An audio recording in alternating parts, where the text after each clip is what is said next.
Muy bien. Bueno, como les dije el otro día, ahí todos ven la pantalla que les comparto. Sí, sí. Sí. Perfecto. Como les dije el otro día, la idea es repasar un poquitito hoy todo lo que tiene que ver con lo que es el cuidado de la salud del adulto mayor, ¿sí? Este, para entender un poco, les puse un primero al principio. Bueno, les puse esta frase, una frase de Confucio, que se las puse precisamente para que entiendan cómo es la dinámica de la cursada en general y de esta clase en particular, que a mí me gusta mucho darla así, es hacer un ida y vuelta constante entre ustedes y yo, si después se suman Alberto y Cristian también, o sea, que vayamos interactuando, cosa de que no vayan memorizando datos, sino que vayan procesándolos y no los incorporen a través de memorizar lo que yo les diga así de forma cruda y sin procesar, sino que la incorporen a través de razonarla, porque cuando uno no lo razona, esto se pierde al otro día. Entonces, nada, la idea es que por ahí, más allá de si tienen mucho ruido de fondo o no, pero si no, dejen los mics abiertos y vamos charlando y vamos interactuando entre todos, y si hay algo que no se entiende me van interrumpiendo, vamos frenando y no avanzamos hasta que no les termine de cerrar el concepto, ¿sí? Esta primera filmina se las puse como para que entiendan, esta y las próximas que vienen, que entiendan un poco la complejidad de la problemática del adulto mayor. Digo problemática del adulto mayor sano incluso, ¿sí? Eh, Primero por una cuestión numérica. En esta primera filmina lo que les quiero mostrar es ¿ven acá? Si yo muevo el cursor, ¿ustedes ven el cursor moviéndose? Sí, sí. Sí. Sí, sí, perfecto. Sí. Este primer dato que les muestro acá, la idea es tratar de reflejar cómo se prolongó la expectativa de vida.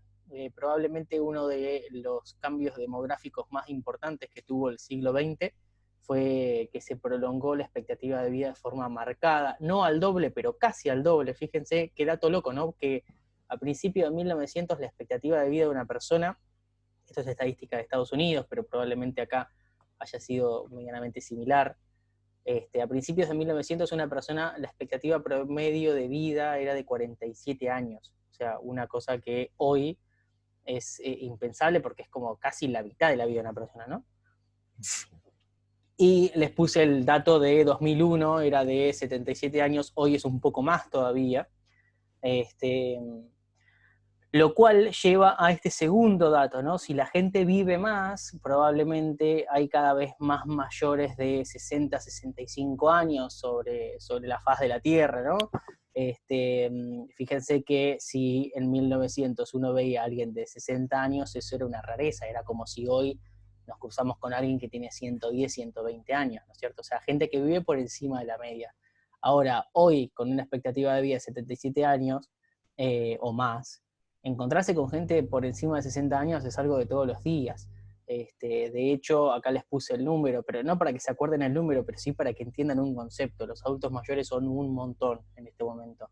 Ya dejaron de ser una rareza, hay un montón en todos lados, y la última, esta que les puse acá, es para mostrarles que Argentina no es la excepción. Estos datos del censo de 2010. 2010 en Argentina habían 6.700.000 personas por encima de los 60 años. Para que se den una idea, ¿saben cuántos habitantes tiene la ciudad de Buenos Aires? 2 millones más o menos. Claro, tiene 2, 3 millones. 2, casi 3 millones tenía en 2010.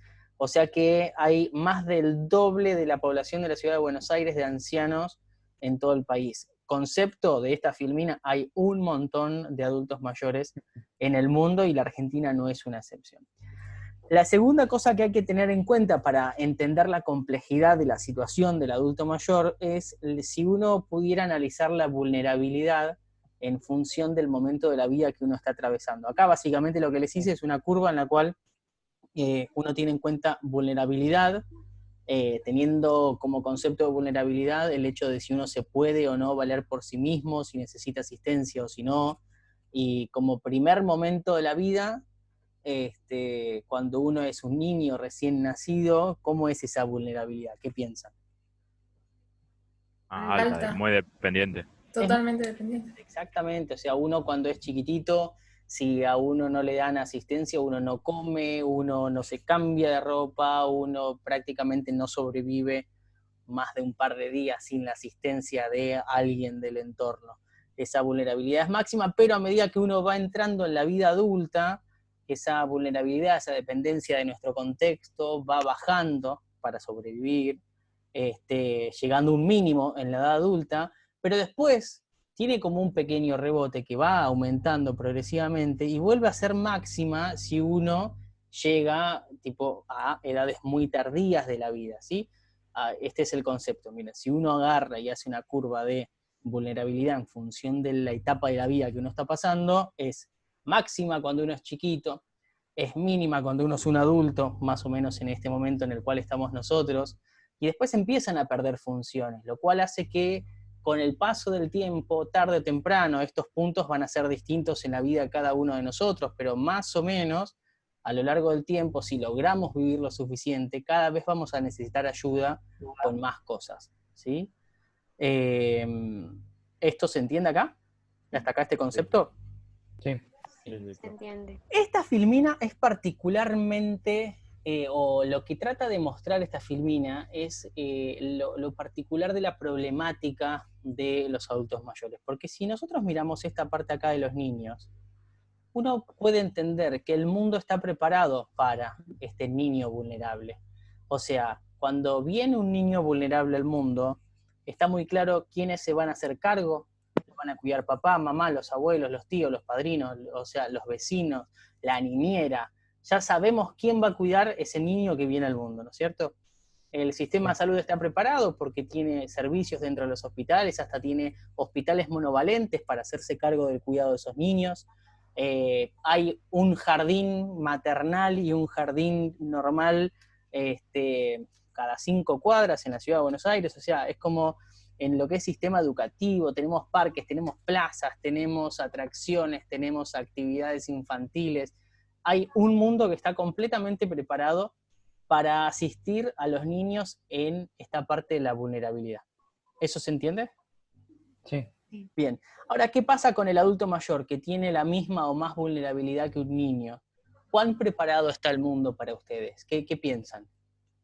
Y mucho menor considerando el número importante que tienen, que hay de adultos mayores, que es un 15% de la población.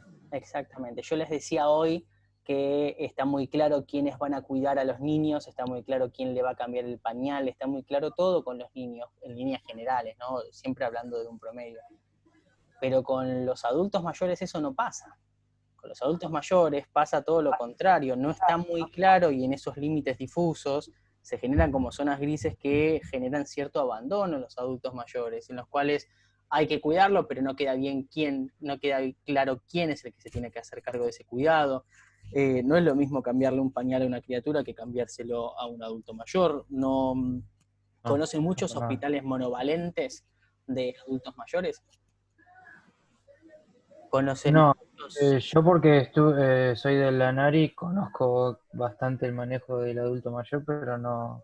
Pero guarda, porque la NARI no es un hospital monovalente. No es un monovalente, pero digamos que el 70% de sus pacientes, Claro. por lo menos los que están internados, son adultos mayores. Claro, pero eso tiene que ver con una particularidad de la NARI, que cuando fue la autogestión de los hospitales, la NARI, Sí. el convenio más importante que hizo fue con PAMI, entonces la población que asiste principalmente pero no significa que sea un hospital creado para la tercera edad. ¿Se entiende la diferencia? No. Sí, Lo mismo pasa con entiendo el perfectamente. hospital francés, el César Milstein, que es lo mismo, ¿no? Es un hospital que hizo convenio con PAMI, que se dedica predominantemente a lo que es adulto mayor, pero si uno recorre lo que es el hospital, muy probablemente en algún momento tuvo un servicio de pediatría, probablemente tuvo otra visión de cuidado de la salud, más allá de los convenios que tienen actualmente. ¿Se entiende la diferencia? Sí, lo entiendo. O sea, tenemos entonces un mundo con un montón de adultos mayores y con un mundo que no está preparado para recibirlos, ¿se entiende? Una cantidad que llegó mucho más rápido de lo que nos pudimos adaptar. Entonces, tenemos muchos adultos mayores y en un entorno que la verdad no estaba preparado adecuadamente al 100% para recibirlo. Esto es un problema a nivel global, no es un problema solamente en la Argentina. Obviamente que hay lugares que pudieron responder más rápido, hay lugares que envejecieron antes que nosotros, entonces demográficamente digo, ¿no? Envejecieron antes que nosotros, entonces se adaptaron antes que nosotros. Hay culturas en las cuales el adulto mayor ocupa un lugar que nuestra cultura no ocupa, entonces en esas culturas se adaptaron mucho más rápido que nosotros, ¿sí? Pero no obstante eso, la problemática sigue siendo una problemática en todas partes del mundo. Sí, claramente. Y después, por otro lado, más allá del número, más allá del contexto, los adultos mayores como población tienen algunas particularidades que hacen a la complejidad del problema del adulto mayor, ¿sí? ¿Qué quiero decir con esto? Que obviamente es una población que suele tener más enfermedades, suele tener más comorbilidades, lo cual muchas veces, a través de un proceso súper complejo que ahora vamos a hablar, tienen como fenómeno la polimedicación. ¿Saben lo que es la polimedicación? Sí, que varios pacientes por tener varias comorbilidades reciben tratamiento crónico para cada caso, varios medicamentos para solo una. Ok, muy bien. Otra particularidad que tienen es que son una población que están muy solos. ¿La soledad es un problema de salud para ustedes? ¿Por qué un médico les está hablando de soledad? Sí, más en este grupo que es tan vulnerable o frágil dependiendo la situación. Creo. Perdón. Sí. Estar solo es un factor más para que no reciba la ayuda necesaria. Muy bien. Uno Igual va tiene que ver con los aumentando cuidados. también en el deterioro, o sea, como que al sentirse más solos también se van deteriorando más sus partes físicas, cognitivas, emocionales, entonces como que eso va en retroceso de la evolución de él. También contribuye Muy mucho bien. a la depresión, como Muy una patología bien. muy prevalente en la edad adulta mayor. Muy Estar bien. solo, el paciente que está solo claramente tiene más chance de desarrollar una depresión. Excelente. Creo que también es un factor de riesgo cardiovascular. Muy como bien. No sé quién dijo eso, perdón. Verónica. Verónica, muy bien, Verónica. Es verdad lo que vos decís. Es verdad lo que están diciendo todos, ¿eh? Es muy correcto lo que dicen. La verdad es que las personas que están solas tienen más riesgo de depresión, más riesgo de enfermedad cardiovascular, menor capacidad de autocuidado, todo lo cual deviene en peor salud. Estar solo es un factor de riesgo que tiene un peso similar al que tiene el tabaquismo, la diabetes o la hipertensión a nivel de la morbimortalidad que genera. Es un montón, ¿sí?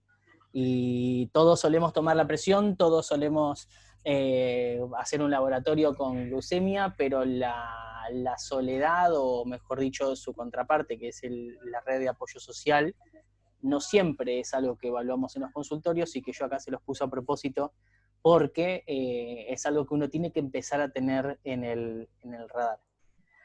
Esta población, por esto que mirábamos hoy, ¿no? En esta curva, en esta parte acá, ¿no? Tienen cada vez menos autonomía, y eso hace que requieran cada vez más ayuda de su entorno. Eso sobrecarga al entorno, que el entorno no es solamente los cuidadores, sino que son la familia, los amigos, el sistema de salud. Es una persona que tiene necesidades crecientes y presiona sobre su entorno para satisfacer esas necesidades.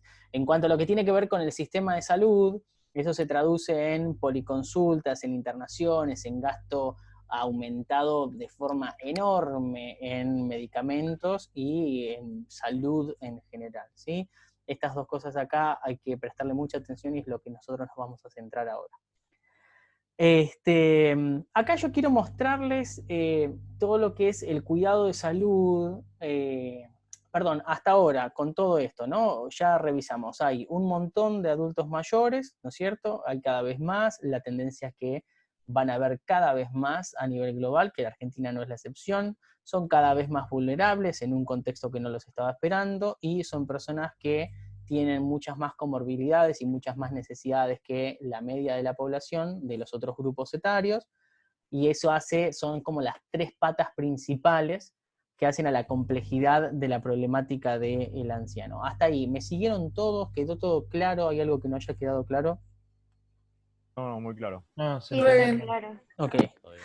Bueno, entonces ahora vamos a lo que es el cuidado de la salud de una persona. Si, por ejemplo, viene a la consulta cualquiera de ustedes, ¿no es cierto? Lo que tenemos acá es las cosas que forman parte del control de salud normal de cualquier persona, ¿no? Uno agarra, se fija que no sea hipertenso, que no tenga dislipemia, que no tenga diabetes, si hace o no hace actividad física, si fuma o no fuma. Hasta ahí no tiene grandes secretos. Ahora, ¿por qué yo les puse en rojo cambio de enfoque? ¿Qué creen que nosotros hacemos de distinto en un adulto mayor comparado con si hacemos un control de salud con cualquiera de ustedes que venga al consultorio?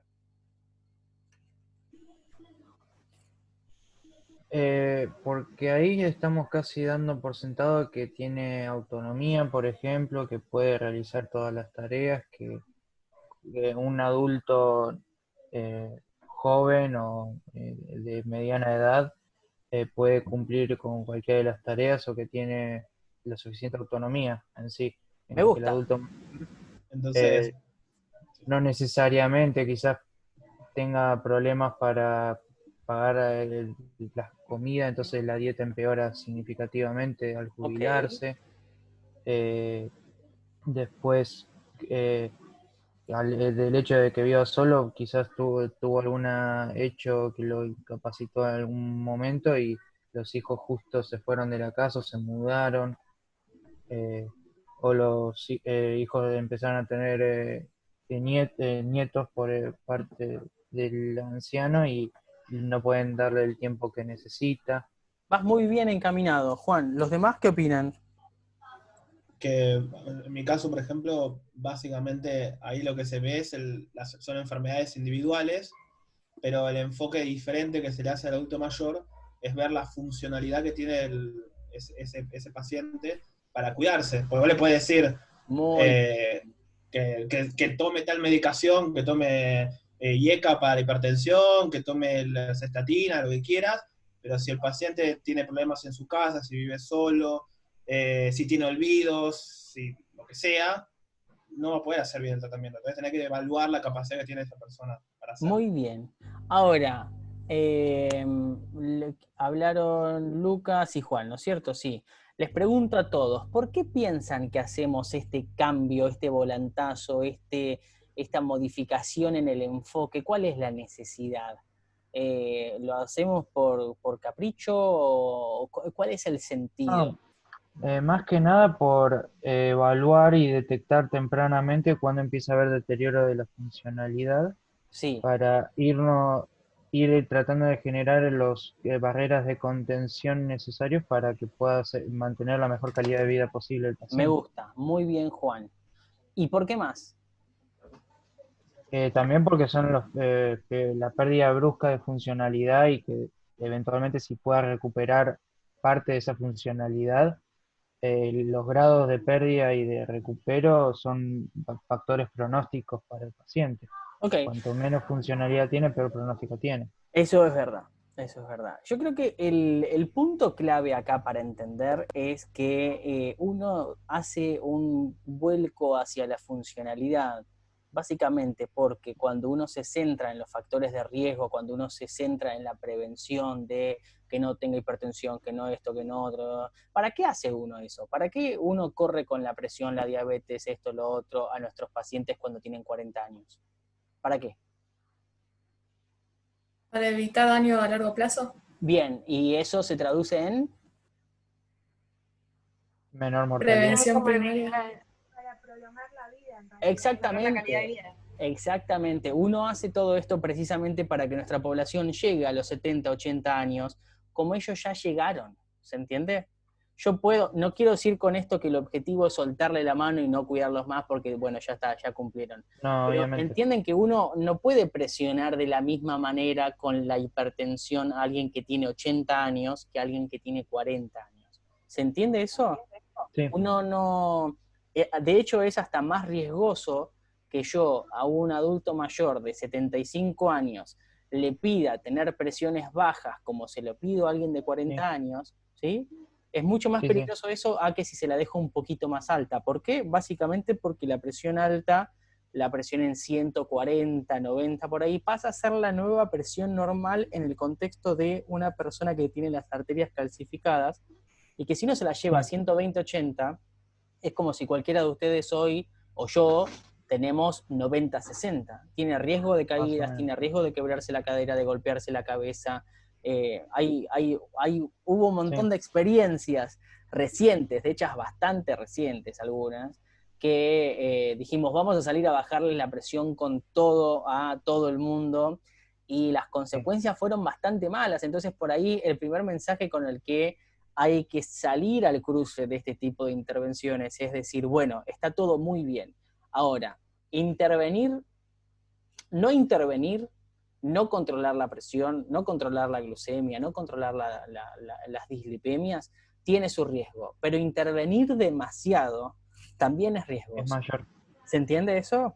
Entonces, intervenir con la misma intensidad sobre estos factores con los ancianos, como si tuvieran 40 años, es intervenir de más. Entonces, en ese sentido, ya tenemos un muy buen motivo para decir, bueno, la verdad es que si viene alguien de 45 años y yo no le tomo la presión, estuve mal. Pero si viene alguien al consultorio y yo en lo único que me centro es en la presión, ahí también está muy mal. ¿Se entiende? Porque no quiero decir con esto que cuando uno ve a un adulto mayor tiene que olvidarse de la presión y la glucemia. Lo que quiero decir es todo lo contrario. Uno a veces reduce al cuidado de salud de un adulto mayor a, tiene la glucemia bien, check, tiene la presión bien, check, listo, se va. Y te dice, bueno, pero lloro todas las noches. No, su presión está bien, váyase, la ciencia ya lo ayudó. ¿Entiendes? No es eso. Entonces, uno tiene que hacer todas estas cosas clásicas, digamos, ¿no? La hipertensión, el tabaquismo, el ejercicio y esto, pero además de eso tiene que hacer mucho más foco, pero mucho más foco en lo que tiene que ver con la funcionalidad. La funcionalidad, ¿cómo la vamos a evaluar? Bueno, esto es un poco lo que dijo Juan hace un ratito, centrarnos en la funcionalidad hace no solo que nuestro paciente viva más, sino que también hace que viva mejor. A mí no me sirve de nada tener a alguien, como les digo, ¿no?, de 75 años, que tiene una glucemia perfecta, no tiene dislipemia, tiene una presión arterial fantástica, pero llora todas las noches porque está solo y porque bla, bla, bla. No me sirve. ¿Se entiende? O sea que esa persona, más allá de vivir muchos años, también tenemos que trabajar mucho en cómo vive esos años, y eso hace a la calidad de vida. También, ahora lo vamos a ver un poco, pero centrarnos en la funcionalidad reduce mucho lo que es la fragmentación de los cuidados, reduce mucho las consultas innecesarias, reduce muchísimo un uso inadecuado del sistema de salud. Entonces, centrarnos en un enfoque que hace foco bien, se centra bien en la funcionalidad del adulto mayor, permite optimizar los recursos, el uso de los recursos de un sistema de salud. Ahora lo vamos a ver bien. Cuando uno analiza la funcionalidad de un adulto mayor, uno lo puede hacer de dos formas. Una forma muy rápida, muy breve, y una forma que es mucho más completa, pero que lleva un poquito más de tiempo, ¿sí? La forma rápida es esto. ¿Alguna vez escucharon hablar del ABD y el ABDI? Sí. Gastón, ¿nos querés Actividades de la contar un vida poquito? diaria y las actividades instrumentales de la vida diaria. Perfecto. Eso mismo. Sí, y saben más o menos, a grosso modo, por qué yo mido estas cosas, ¿qué saben de esto? ¿Lo miden ustedes? ¿No lo miden? Yo sé que esto es algo que seguro debe haber otras personas, pero seguro los terapistas ocupacionales se ocupan de medir. Uh-huh. No tengo entendido bien cómo, creo que tienen algunos exámenes bastante estandarizados, pero lo que hacen es fijarse justamente esto de la funcionalidad, si tienen dependencia o independencia en las actividades de vida diaria o las que son de... Había varias, porque había de vida diaria, había otras que eran tipo preguntas Sí. que yo recuerde. Una serie de preguntas y categorizás cada tipo de actividad que pueda hacer. La puede hacer con poco, necesita ayuda o directamente no la puede hacer. Muy bien, perfecto. Básicamente esto es como bien dijeron Gastón y como bien dijo Juan, esto es así, uno lo hace a través del interrogatorio, y preguntar esto toma menos de un minuto. Lo que tiene de bueno es preguntar el ABD, que tiene que ver con funciones como bañarse, vestirse, limpiarse, si necesita ayuda o no para ir al baño, si necesita ayuda o no para comer, si necesita ayuda o no para caminar, ¿se entiende?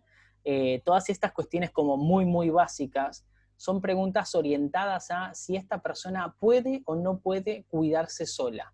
Si puede o no puede, o si, mejor dicho, si necesita asistencia o no necesita asistencia para las cuestiones básicas de la vida que tienen que ver con su autocuidado, ¿sí?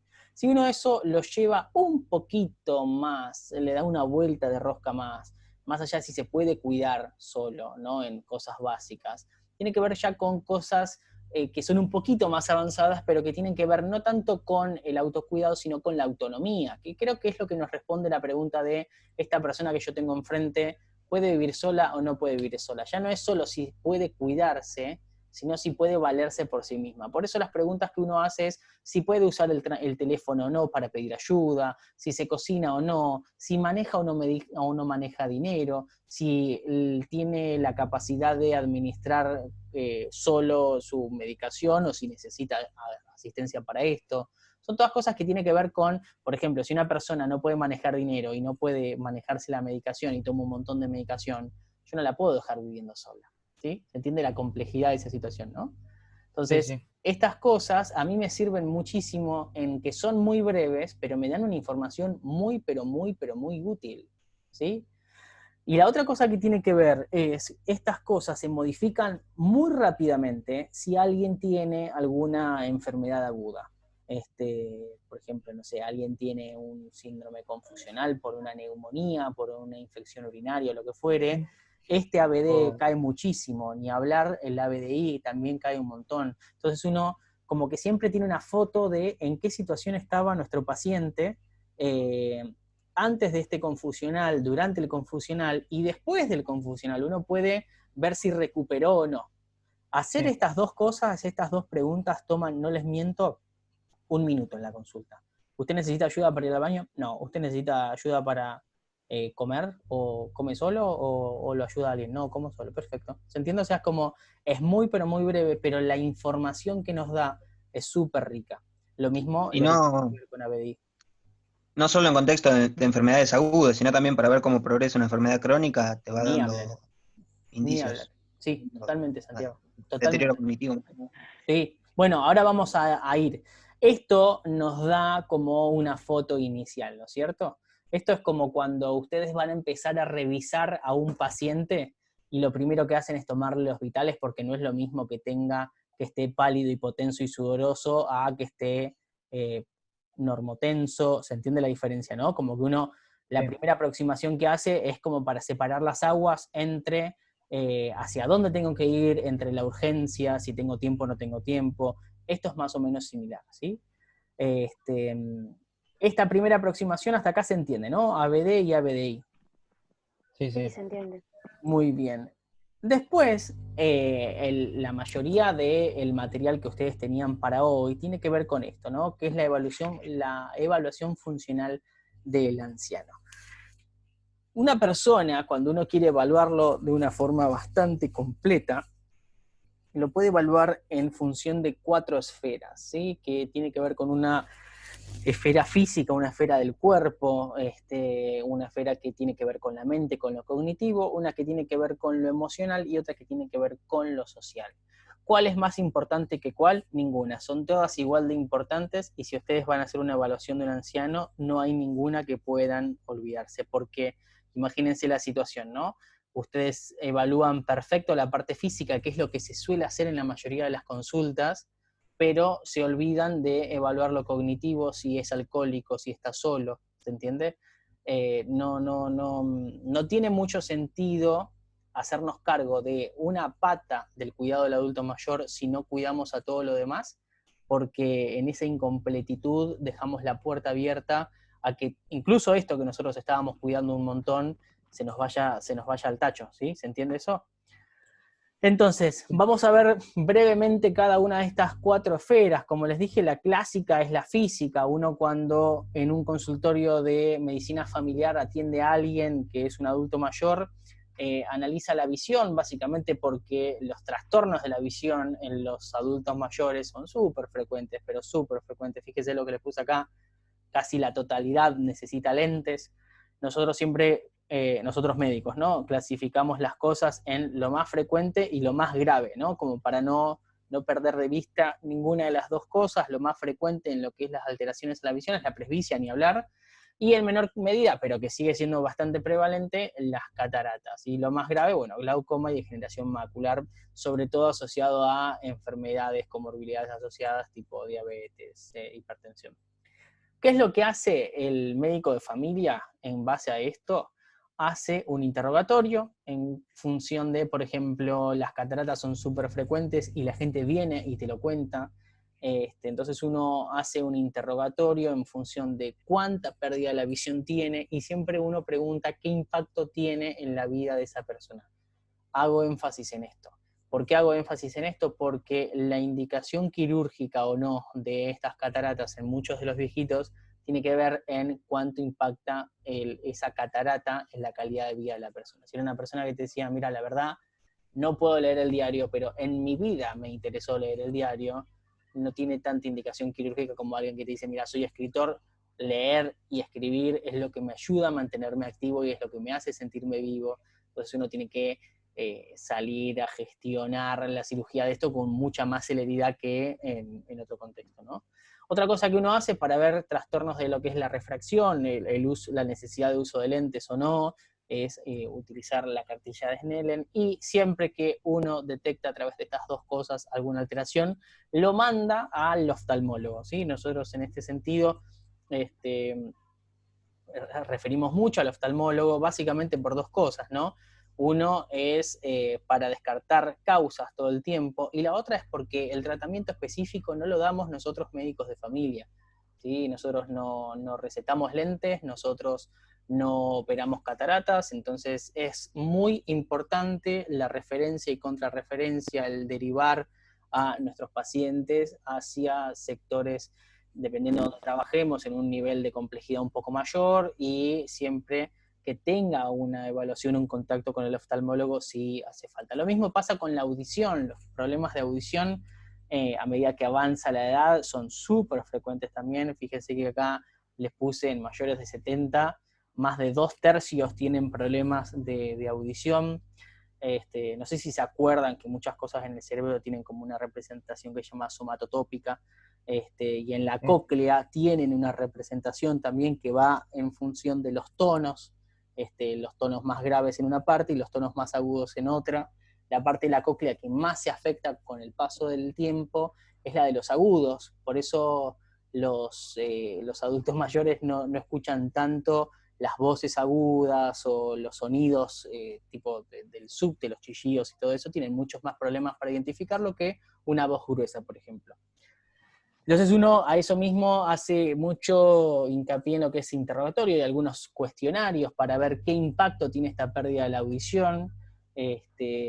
Obviamente, creo que una de las causas, pero si no la más frecuente, una de las causas más frecuentes de pérdida de audición son los tapones de cera. Uno se deshidrata el conducto auditivo externo y los adultos mayores tienen muchísimos, pero muchísimos tapones de cera, es re frecuente. Entonces la otoscopía es una herramienta muy útil en lo que es el consultorio del médico de familia, pero otra vez lo mismo que pasaba con respecto al oftalmólogo. Acá nosotros también trabajamos mandando todo el tiempo a nuestros pacientes que lo necesitan al otorrino, básicamente porque ellos hacen la audiometría y a través de eso uno puede ver la causa, terminar de filiar la causa de esa pérdida de la audición, y porque otra vez lo mismo, ellos son los que dan el tratamiento específico, por ejemplo, si necesitan o no necesitan audífonos, son quienes lo gestionan, ¿sí? La marcha. Acá quiero que hablen ustedes un cachito, yo se los escribí como un tonto, pero ¿por qué es importante que evaluemos la marcha en los adultos mayores? Por evaluar lo que dice ahí, que es el riesgo de caídas, que la primera caída suele ser un signo muy importante de vulnerabilidad y de pronósticos si tuvo la suerte de no romperse si no fracturarse la cadera en esa primera caída. Perfecto. ¿Cuál es el principal riesgo de caídas que tiene una persona? ¿Saben eso? Haberse caído una vez. Exactamente, Lucas. Haberse caído previamente es el principal factor de riesgo para que alguien tenga riesgo de caída, ¿sí? Uno evalúa la marcha, primero porque evaluar la marcha es algo que a mí me gusta mucho, pero no por una cuestión de que me gusta evaluar la marcha. Me gusta evaluar la marcha primero porque es muy útil, porque las caídas en los adultos mayores son una de las patologías más frecuentes que aquejan al adulto mayor. Si ustedes van un día a la guardia y se fijan los motivos de consulta, se van a dar cuenta que muchos de los motivos de consulta de una guardia que atiende a adultos mayores es me caí, me tropecé, me caí, me tropecé. Con distintos impactos, ¿no? Obviamente, pero la caída es súper frecuente, entonces evaluar ese riesgo de caídas y trabajar sobre eso es realmente muy, pero muy importante. No para nosotros médicos de familia, creo que es importante a nivel salud pública, ¿no? A nivel abordaje de una correcta práctica de la medicina, ¿no? ¿Se acuerdan que el otro día cuando hablábamos de dar calcio y riesgo de fractura, tenía mucho más que ver por ahí con trabajemos menos en que la gente coma calcio y trabajemos más en que la gente no se caiga, ¿no es cierto? Porque estamos todos de acuerdo que uno tiene riesgo de caídas sí y solo si se cayó. Estamos descartando acá, estamos sacando de la ecuación a las fracturas patológicas de la persona que tiene alguna alteración mucho más rara y mucho menos frecuente, afortunadamente, que la persona que se cae y se golpea y que por eso se quiebra, ¿no? ¿Entienden esa diferencia? Sí. En fin, evaluar la marcha tiene que ver con evaluar un montón de áreas, sobre todo en lo que es el examen neurológico de una persona, de un adulto mayor, porque cuando uno evalúa la marcha, evalúa muchas cosas al mismo tiempo. Lo primero que uno evalúa es la interpretación de las consignas de esa persona, porque uno le da una consigna como súper específica, y no es lo mismo una persona que no entiende absolutamente nada de la orden que uno le acaba de decir, que alguien que efectivamente puede sostener la atención, puede procesar la información que uno le dice, y ni hablar, uno evalúa la praxia, uno solo no evalúa el entendimiento, sino que evalúa las praxias cuando uno ve que la persona puede cumplir una orden que uno le dio, o sea que hay algo muy del orden superior, de las funciones superiores, ¿no? Que ya uno está evaluando sin que la persona haya movido un dedo. Después, obviamente, uno tiene mucha integración de información relacionada con trofismo, sobre todo a nivel lumbar y a nivel glúteo, y ni hablar a nivel de miembros inferiores, cuando uno le pide a alguien que se levante de una silla. Uno integra información que tiene que ver con la propiocepción y el equilibrio, porque no sé si saben, en la evaluación de la marcha uno le pide que se levante sin ayuda de los brazos en lo posible, camine unos pasos, dé una vuelta y vuelva y se sienta también otra vez sin ayuda de los brazos. Entonces, nada, me sirve mucho en un examen neurológico para ver precisamente de una forma muy rápida y muy sencilla integrar distintas áreas. Obviamente que dependiendo de si tiene alguna alteración en un área o en otra, las alteraciones que va a tener este test de la marcha va a ser muy distinto, ¿sí? Por eso esto que les puse acá tiene que ver con el interrogatorio, de preguntarle si se cayeron o no en el último año, si se cayeron dónde, cuándo, en qué contexto, evaluar el riesgo de caídas que tienen en el domicilio, y la prueba que nosotros hacemos en el consultorio es la prueba de levántate y anda. Nosotros también evaluamos mucho lo que tiene que ver con continencia y nutrición. Alguien de ustedes hace un ratito dijo que el que está solo no come, come mal, no cocina, come cualquier cosa. Los problemas de nutrición que tienen los adultos mayores tienen mucho que ver con la cantidad y la calidad. Entonces van a ver los dos extremos. Van a ver adultos mayores desnutridos y van a ver adultos mayores malnutridos, obesos, con sobrepeso, porque comen delivery todo el día, porque, bueno, nada. Entonces tienen que evaluar muchísimo qué comen, cómo, qué calidad tiene, si hacen las 4 comidas o no, si saltean, porque es algo que frecuentemente está muy, muy alterado. La continencia la puse ahí porque es muy importante, porque los trastornos de continencia son muy frecuentes, sobre todo en las mujeres, ¿no? Hablo sobre todo de incontinencia urinaria, que las mujeres que son multíparas, que por ahí tuvieron algún problema en el periné y demás, suelen tener alguna debilidad en el piso de la pelvis, y eso hace que tengan mayor prevalencia de incontinencia urinaria, que uno dice no es un problema grave, no, pero muy frecuentemente tiene un impacto altísimo en la calidad de vida de las personas, porque empiezan a sentirse olor a pis, empiezan a tener conductas evitativas, no son personas que están deprimidas, no son personas que no tienen amigos, no son personas que no tienen círculos en quienes apoyarse, pero sí son personas que empiezan a tener conductas evitativas porque por ahí dicen, bueno, si yo voy y justo me hago pis, entonces tiene un impacto muy, pero muy alto, y la verdad es que en mayor o menor medida tiene cierto grado de solución, se puede abordar y se puede preservar de que una persona por algo que tiene solución termine teniendo aislamiento social, depresión y un impacto en la esfera más bien cognitivo y emocional, ¿no? Hasta acá, todo lo que tiene que ver con la esfera física. ¿Alguna duda, pregunta, algo que se hayan quedado pensando?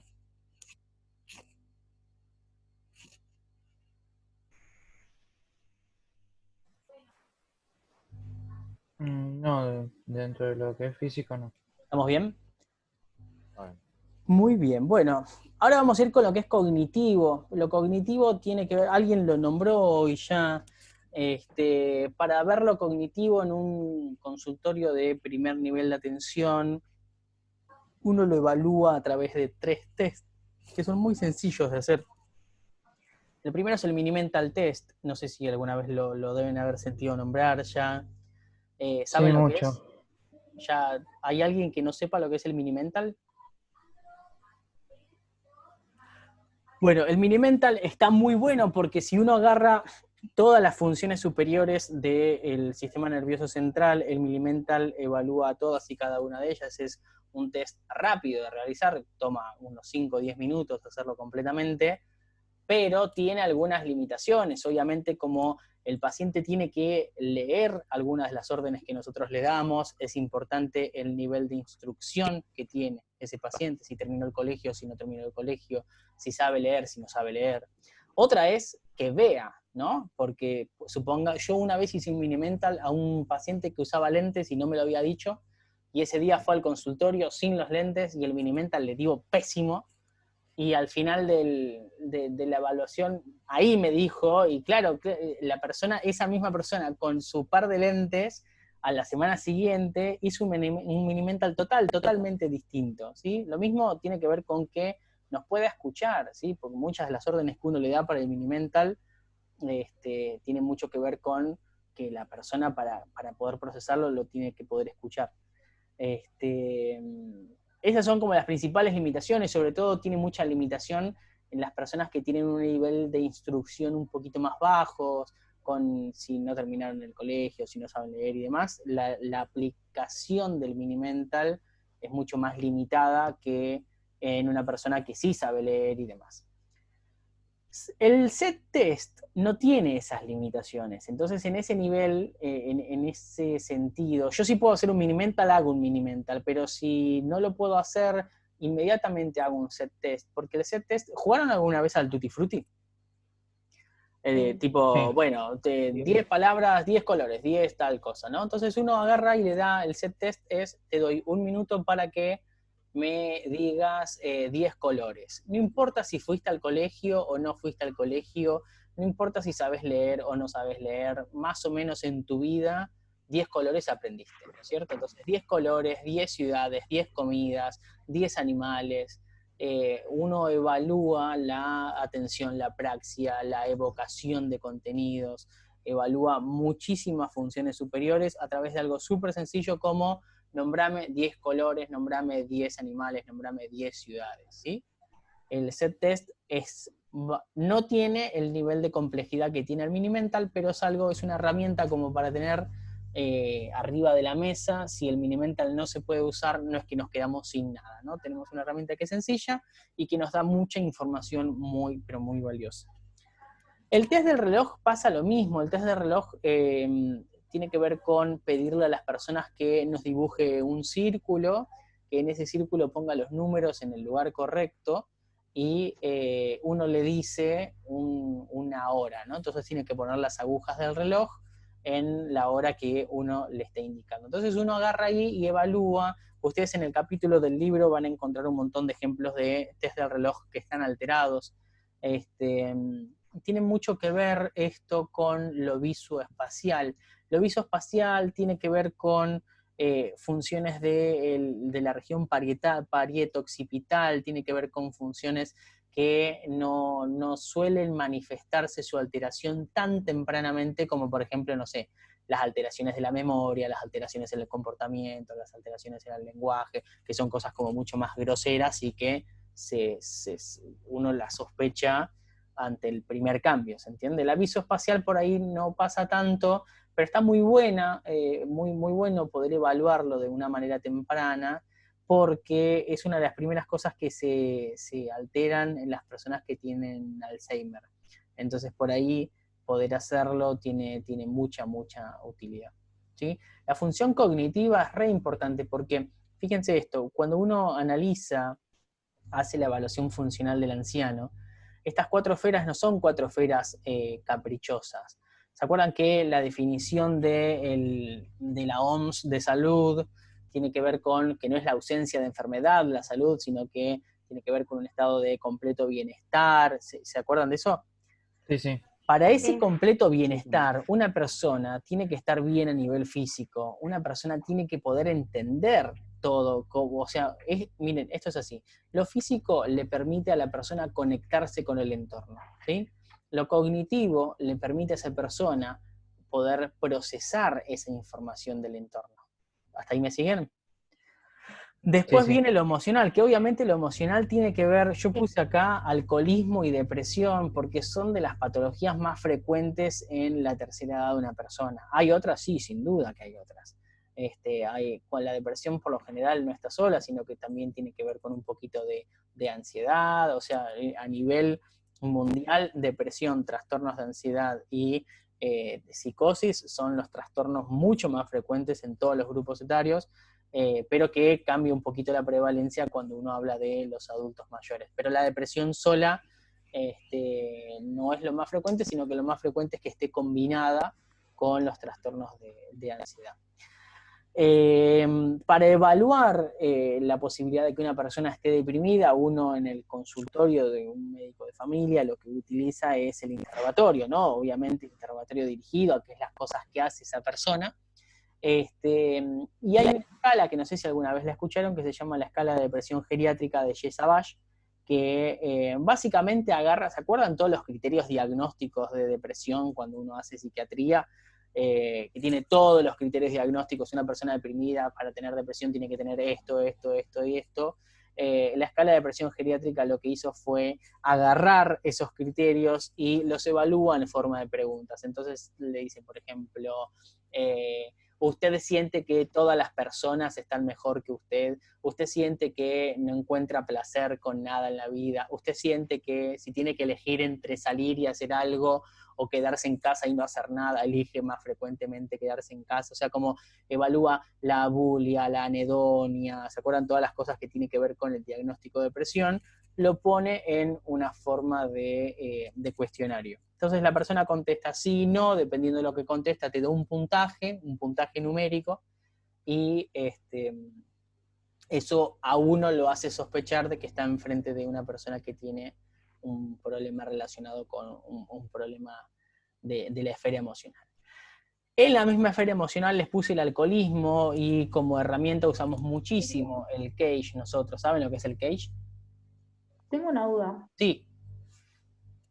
que no es sobre las preguntas en sí de depresión, la escala de depresión, sino, mejor dicho, tiene que ver con si alguna vez se evaluó cómo impactan ese tipo de preguntas en el paciente. No entiendo la pregunta. No debe ser muy cómodo que nosotros interroguemos sobre eso. Si bien es necesario, no debe ser muy cómodo, y nada, saber si en algún momento se evaluó cómo impacta en el paciente que le hagan ese tipo de preguntas. Está muy buena la pregunta. Más allá de la incomodidad, no creo que todos los pacientes vayan a ser tan sinceros, pero nada, saber si alguna vez se evaluó cómo impacta. Sí, está muy, muy, muy buena la pregunta. Si querés, lo dejamos para el final, porque creo que vamos a tener que charlar un poco bastante sobre esto. Pero sí, la respuesta es que sí, y que preguntarlo, si vieron que nosotros usamos muchísimo lo que tiene que ver con potenciales beneficios, potenciales riesgos de hacer o no hacer algo.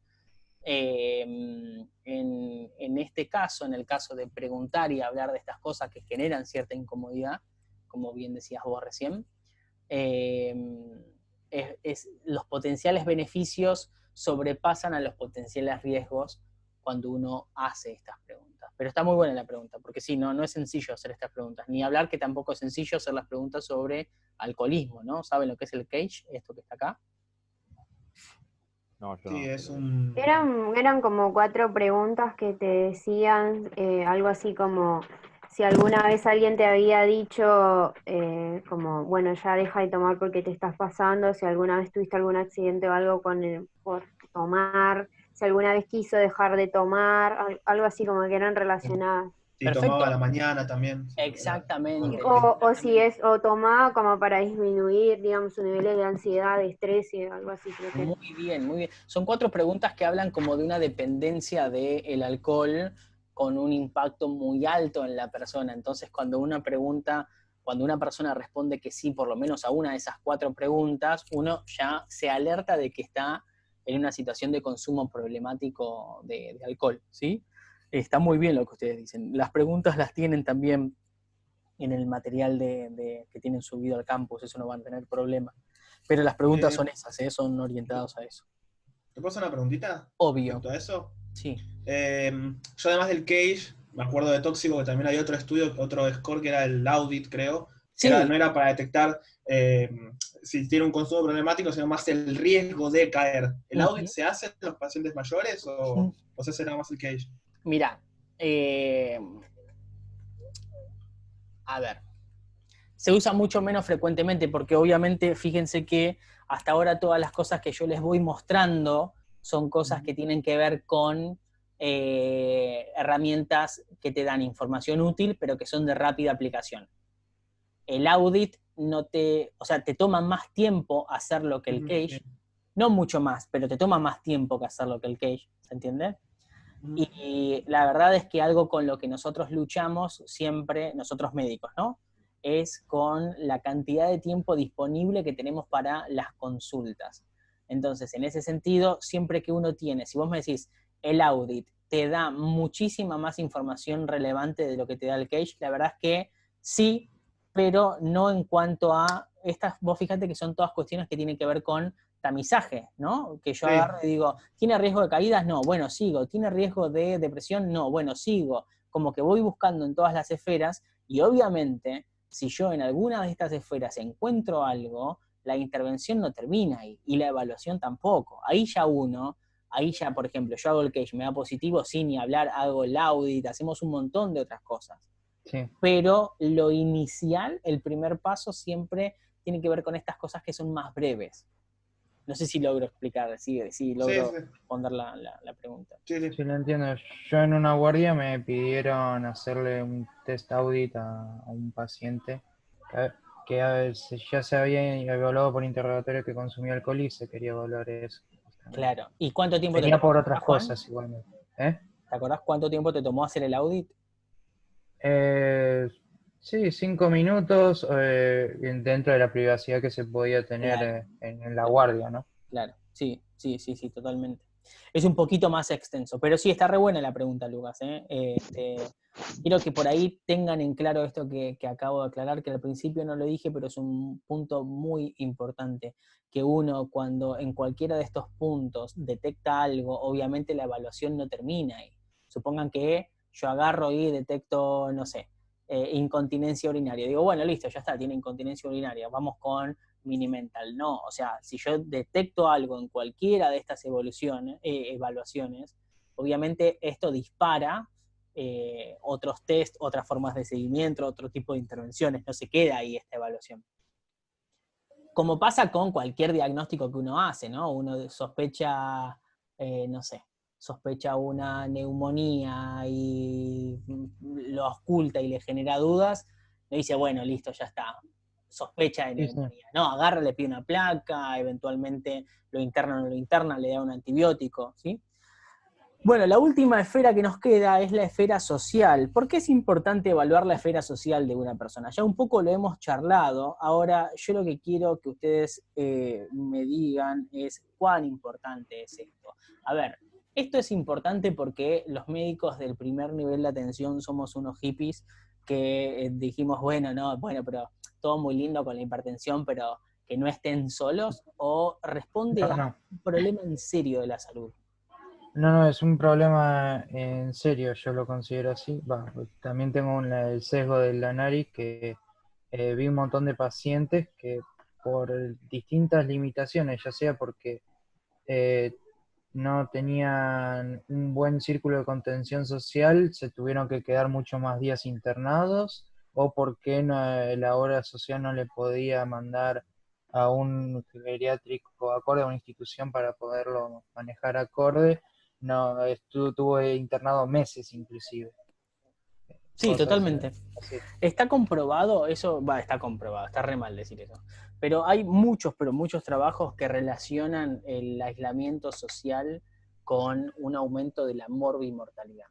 Y lo relacionan de una forma que es la que ustedes dijeron hoy, que es a través de los factores de riesgo de la morbimortalidad, por ejemplo, como, como la soledad se relaciona con mayor depresión, la depresión se relaciona con menos autocuidado, el autocuidado se relaciona con malnutrición y bla, bla, bla, y eso deviene en más mortalidad. Sí, es verdad. Esos son los factores dependientes de otros factores de riesgo. Pero también es cierto que hay muchos trabajos que encuentran una relación independiente de otros factores, ¿sí? La soledad per se tiene la capacidad de predecir la morbimortalidad sola, sin enfermedad Sí. cardiovascular, sin hipertensión, sin todo lo demás que hemos charlado, aumenta en un 50%, ¿sí? Una persona que está sola, que sufre de soledad, tiene un 50% más chance de enfermarse y de morir que una persona que tiene una buena red de apoyo social. Hay un estudio muy lindo que hicieron hace poco en Suecia, que agarraron a casi 2.000 adultos mayores, muy mayores, fíjense, de más de 75 años, y que no tomaban ninguna medicación, ¿sí? Los siguieron durante 18 años, lo cual quiere decir que por lo menos más de la mitad de esos adultos mayores que ellos siguieron tenían más de 90 años y no tomaban ninguna medicación. Resalto esto de la medicación porque acá no entra en juego el enalapril para la presión, la metformina para la glucemia, no estamos hablando de absolutamente nada de eso, ¿eh? Y vivieron 90 años, más de la mitad de ellos, y vos decís, bueno, ¿cómo hicieron? Bueno, salieron a buscar cuáles eran los factores que tenían en común estas personas, y tenían una cantidad de factores enormes, pero en común tenían 3 cosas. Las personas que llegan a viejos sin tomar medicación tienen 3 cosas: que no fuman, ¿sí? Que hacen actividad física regularmente y que tienen una red social rica o por lo menos moderada. Son personas que tienen una vida social activa, ¿sí? Entonces fíjense que nosotros en los consultorios, cuando nos centramos en la hipertensión, la glucemia, la dislipemia, tiene muy poco que ver con las 3 cosas que aparentemente son las más importantes en lo que hacen o no a la salud de una persona, ¿sí? Fíjense que hace más de 50 años que la OMS dijo salud no es sinónimo de no estar enfermo. Y nosotros seguimos corriendo atrás de la enfermedad. Nosotros seguimos corriendo atrás de la hipertensión. Seguimos corriendo atrás de la glucemia. Seguimos corriendo atrás del colesterol. Cuando la salud pasa simplemente por trabajar otras cosas. Que la gente no fume, que haga actividad física y que tenga una vida social rica. Hay que empezar a entender dentro de la medicina, que acá no es que estamos hablando de, bueno, soy un entusiasta de las actividades comunitarias, entonces pienso que no, o sea, como parte del abordaje de la salud de la persona, tiene que estar contemplado lo que tiene que ver con las actividades sociales de una persona. Ir a un club, tener amigos, juntarse con un taller literario, tener una actividad de ocio, tiene que empezar a ser entendida como una actividad que se relaciona con la generación de salud, ¿sí? Por eso les pusimos esta filmina acá. Esta esfera acá de lo social tiene que ver con esto, ¿sí? es una de las patas principales de la generación de salud, de generar lo que se llama salutogénesis, que probablemente ya lo deben haber sentido nombrar, que es generar conductas que no se relacionan con la ausencia en la enfermedad, sino que se relacionan con hacer que las personas se sientan bien, sean funcionales, estén integradas en su medio, sientan que tienen una razón de vivir y eso los motiva, los lleva para adelante, ¿sí? La esfera social yo la puse mal al final en esta evaluación porque tendría que ir prácticamente al principio, ¿sí? Yo conozco muchísimos pacientes, muchísimos, que estas 3 esferas les da perfecto, pero les da muy bien, les da brillante, pero esta pata acá les da muy, pero muy, pero muy mal. O todo lo contrario, tengo pacientes que tienen muy alterado esto, pero te dicen lo que más sufro es esto. Entonces es como algo que frecuentemente olvidamos nosotros médicos y que por ahí hay que empezarle a prestar muchísima, muchísima más atención de la que le prestamos. Una pregunta antes de que sigamos. ¿Qué cosa, perdón? Una pregunta antes de que sigamos, digo. Obvio, Santiago, decime. ¿Cuáles serían las intervenciones que puede hacer un médico de familia más efectivas para mejorar esa esfera social? No sé si está estudiado. Es una muy, pero muy buena pregunta. Mirá, nosotros trabajamos mucho con 2 cosas. Algo que está en la cursada de ustedes, que se relaciona más que nada con lo que es el módulo de adicciones. Nosotros trabajamos mucho con la herramienta de entrevista motivacional, que es tratar de detectar las motivaciones de una persona para, a través de esa motivación, tratar de generar un cambio. ¿Qué quiere decir eso? Que los médicos a veces agarramos y somos como... ¿vieron ese meme de un médico que va a alguien y le consulta y le dice, doctor, cuando me toco acá me duele, y el médico le dice, pues no se toque, y como ya está? Bueno, nosotros los médicos a veces, por más de que ese meme sea como muy tonto, hacemos indicaciones y abordajes que se parecen bastante a ese tipo de abordajes, porque cuando alguien está solo le decimos, salga, y cuando alguien está triste le dijimos, bueno, pero no esté triste y haga cosas. Y esas intervenciones es como cuando al fumador le decimos, yo fumo, bueno, deje de fumar, y seguís. Y la verdad es que esas intervenciones así no generan ningún cambio. Entonces, la entrevista motivacional es una herramienta que primero trabaja con qué cosas son importantes para esa persona, y a través de esas cosas importantes uno trata de generar un cambio. Son cosas que toman mucho trabajo, pero que si uno logra un cambio, es un cambio mucho más definitivo que los cambios que se logran, por ejemplo, no sé, cuando un fumador deja de fumar porque tuvo una neumonía y se asusta. ¿Se entiende? Claro. Hay muchos motivadores, pero la verdad es que uno trata de trabajar con las motivaciones como más positivas para que sean sostenibles en el tiempo. Nosotros somos médicos especialistas en medicina familiar y comunitaria. La pata comunitaria, en este sentido, es la solución a todo este problema que nosotros estamos charlando. Nosotros tenemos mucho manejo de lo que son recursos barriales. Yo, por ejemplo, trabajo en el centro periférico de acá de Belgrano, en Virrey del Pino, y yo tengo un recursero de a dónde se dan clases de tai chi, a dónde hay grupos de caminata, a dónde hay grupos de teatro, cuánto cuestan, cuánto no cuestan, con quién tienen que hablar. Entonces, charlamos un rato y te digo, mira, Lucas, para mí vos tenés que ir a teatro, hay un taller de teatro que está buenísimo. Si quieren leerlo, hay un poco de bibliografía, sobre todo británica, que se llama prescripción social, que son prescripciones no farmacológicas y prescripciones a través de acciones comunitarias como una forma de abordar un problema de la salud. Por ejemplo, si yo tengo problemas, tengo pacientes que consultan por depresión y yo detecto que tiene mucho más que ver con soledad que con depresión por un problema de neurotransmisores, tienen muchas más chances de llevarse de mi consulta a una dirección de un club o de un taller de teatro que llevarse una receta de sertralina. Por lo menos inicialmente. Por lo menos, claro. Después, obviamente, son todas herramientas que son complementarias y que no son excluyentes, ¿no? Porque quizás uno cuando le da la sertralina mejora la abulia, mejora la iniciativa, mejora su capacidad de sentir placer por ir a un taller literario. Entonces el taller literario, esa sertralina hace que vaya y después uno eso lo termina integrando con, pero después la sertralina uno la saca y el taller literario queda. ¿se entiende? Claro. Sí, sí. Pero se trabaja muchísimo con la parte comunitaria. ¿Se entiende más o menos? Sí, Sí. sí, perfecto.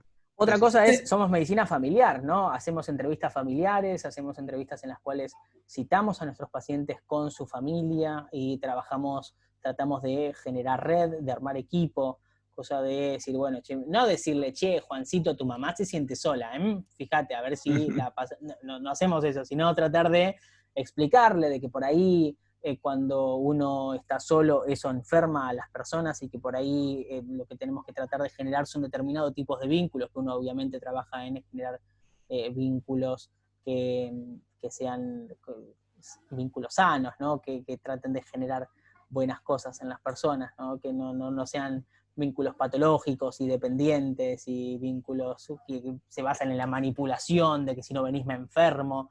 Es muy complicado, pero creemos que es el camino para una adecuada construcción de salud. La verdad que está buenísimo que hablen de esto porque no sé en qué actividad, creo que fue en las primeras, la de Fundamentos de Medicina Familiar, algo así, al Sí. inicio, donde hubo preguntas de, bueno, ¿cómo abordarías tal paciente? ¿Qué harías en esto? ¿Cómo puesto en el papel de alguien de medicina familiar? Y la verdad que yo había escuchado sobre medicina familiar, pero bien no sabía hasta qué punto llegaba su intervención, porque ya me pasaba como, bueno, pero para mí esto es más como del psicólogo, para mí esto más lo haría tal otro, así, entonces como que yo inventaba un montón de cosas y al punto no sabía si en verdad era el alcance de la medicina familiar hasta ahí o no, y como que nunca hubo una apuesta así de, bueno chicos, hubo alguna duda de este o algo, sino ok. empezaron a partir del segundo, del tercero creo que fue, y entonces, bueno, me siguió como la duda y estaba buenísimo. Porque claro. Bueno, a nosotros nos preguntan muchas veces si somos psicólogos y se confunden con nosotros y piensan que somos psicólogos, porque la gente confunde el hecho de ser escuchado con que no puede ser un médico. O confunde el hecho de que vos le preguntes, bueno, pero vos ¿cómo estás? No, bueno, vine por la receta, sí, pero ¿cómo estás? ¿Cómo estás? ¿Qué pasó con el trabajo? ¿Qué pasó con...? Y se pone sobre la mesa lo que es el verdadero vínculo terapéutico, ¿no? Porque, no digo verdadero porque un traumatólogo no pueda entablar un vínculo terapéutico, pero digo, cuando uno entabla este tipo de vínculos, pongo un traumatólogo como ejemplo, no tengo nada en contra de los traumatólogos ni hablar, pero lo pongo como ejemplo de especialidades de contacto más rápido, como mucho más enfocado en determinadas cosas. Pero cuando uno tiene un vínculo así, un seguimiento que se llama seguimiento longitudinal y cierta confianza, y que básicamente la persona se siente que uno la conoce, se siente que uno la puede cuidar, se siente que puede entregarse al cuidado de... Ya esa sensación tiene como un efecto ansiolítico y tiene un efecto de me siento mejor. Ya por existir ese vínculo nada más, ese vínculo cura, por eso se llama vínculo terapéutico, que creo que es una de las herramientas más lindas que tiene la medicina familiar porque se lo permite y porque es el territorio fértil para que exista un vínculo terapéutico. Imagínense si ustedes son neurocirujanos. Me importa un montón tu mamá y tu contexto y si te sentís solo y todo, pero hablemos del aneurisma, porque es lo que yo me dedico, ¿se entiende? Y a medida que uno más se especializa, los tiempos son cada vez más cortos y cada vez me interesa menos tu mamá y tu contexto y el club y no sé qué cosa, y cada vez me interesa más la aneurisma. Y está bien, porque, o sea, hace falta eso, pero lo que hace falta por ahí es no confundir eso con que solamente eso es medicina, ¿no? Yo creo que esto que estamos charlando acá es la máxima expresión de lo que es medicina familiar y comunitaria.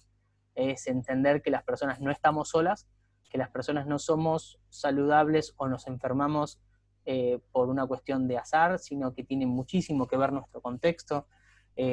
Cuando tengan la posibilidad de rotar en nuestros consultorios van a ver que hablamos recurrentemente del contexto y no hablamos del contexto tipo tiene un transformador de plomo en la puerta de la casa. Hablamos del contexto del trabajo, la familia, cómo se lleva con la mujer, cómo esto. Hacemos un familigrama en el cual vemos con quién se lleva bien, con quién se lleva mal, qué vínculo lo enferma, qué vínculo lo sana. Tiene una complejidad hermosa que hace que al contemplar la esfera de la salud mental te confundan muy frecuentemente con un psicólogo. Bueno, no sé si alguien tiene alguna pregunta más o algún comentario.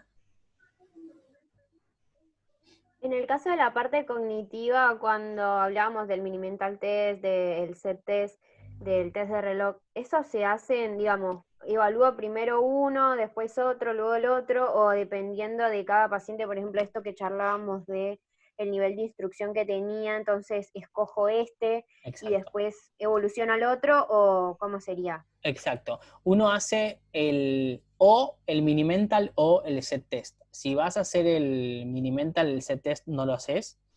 Y si no puedes hacer el mini mental, ahí haces el set test. Yo por lo general, si tengo tiempo, hago los dos, pero porque el set test es más divertido. Entonces rompe el hielo con el paciente se relaja porque siente que está jugando al tutti frutti, realmente les digo. Entonces es como se relajan y ya después cuando uno entra en el mini mental, ellos ya están en una confianza, en una dinámica como mucho más de juego, mucho más relajada, lo cual les permite que cuando uno vive estos test como una evaluación y los vive con mucha presión, eso genera una presión externa para que ese test dé mal, ¿se entiende? Entonces, si ellos están relajados y demás, uno los puede evaluar como un estado mucho más puro. Eso es re importante, el clima que haya en esa consulta. Pero si haces el mini mental, no tenés por qué, no tenés la necesidad de hacer el set test y viceversa, ¿no? El test del reloj siempre es útil hacerlo, porque evalúa cosas que ni el mini... Bueno, el mini mental sí evalúa lo visoespacial, vieron que tiene dibuje dos figuras, ¿no? Sí. Pero siempre está bueno hacerlo el test del reloj. También por lo mismo, como el set test es más sentido como un juego, rompe el hielo y te da información que es súper valiosa, súper valiosa. En líneas generales, por lo menos usás el test del reloj y el set test, o el test del reloj y el mini mental. Ahí tenía una pregunta también con el tema del test del reloj. Sí. Había leído que una de las limitaciones que tenía era que era muy engorroso o muy complejo de hacer, y que no entendí si era engorroso o complejo para el paciente, o para el médico interpretarlo, o las dos cosas. Es más engorrosos que los otros, ¿no? Porque es como, tiene muchas instrucciones muy precisas y hay veces que pasan una de dos cosas o las dos. O el médico no sabe dar las instrucciones o el paciente se le hace muy complejo decir, bueno, ¿para qué hago un reloj? O sea, como le tenés que decir que tiene que ser un reloj analógico, no puede ser un reloj digital, que tranquilamente te podrías dibujar un cuadradito con un 18, 2 puntos, 15 y ya está. Pero no, tiene que ser un reloj con las agujas, tenés que dibujar primero el círculo, poner los números en el lugar, pero tampoco tiene tanta complejidad. Sí es más engorroso. ¿Eh? Por eso no entendía que decía limitación, complejidad. Entonces dije, ¿pero para el que lo hace o para el que lo tiene que interpretar? Para los dos, para los dos. El test de la marcha es un test re fácil, ¿no es cierto? ¿Vieron? Yo se lo dije, Sí. el levántate y anda, pero tiene una complejidad enorme, porque uno tiene que ser muy preciso en las indicaciones que le da, porque si él lo hace mal, pero vos le diste mal las instrucciones, decís, qué bueno, ¿qué pasa? ¿Tiene riesgo de caídas o me entendió mal? O me entendió mal porque tiene un deterioro cognitivo o me entendió mal porque yo me expresé mal. Entonces uno cuando da esas instrucciones tiene que ser como súper preciso y hay un poco de ciencia en cómo uno da esas instrucciones. Pero no, tampoco hace, esto no se puede realizar, ¿se entiende? Es impracticable, no, se puede hacer tranquilamente. Creo que lo que tiene que ver con eso es tenés que ver un par, tenés que hacer un par asumiendo de que te vas a equivocar y aprender de esas situaciones y a partir de ahí te vas a ir perfeccionando y vas a dominarlo tranquilamente. Muy bien, ¿y alguien tiene alguna otra pregunta, algún comentario? Doctor, me quedó una duda, pero del pasado de la salud del niño. Sí. Porque estuve leyendo el capítulo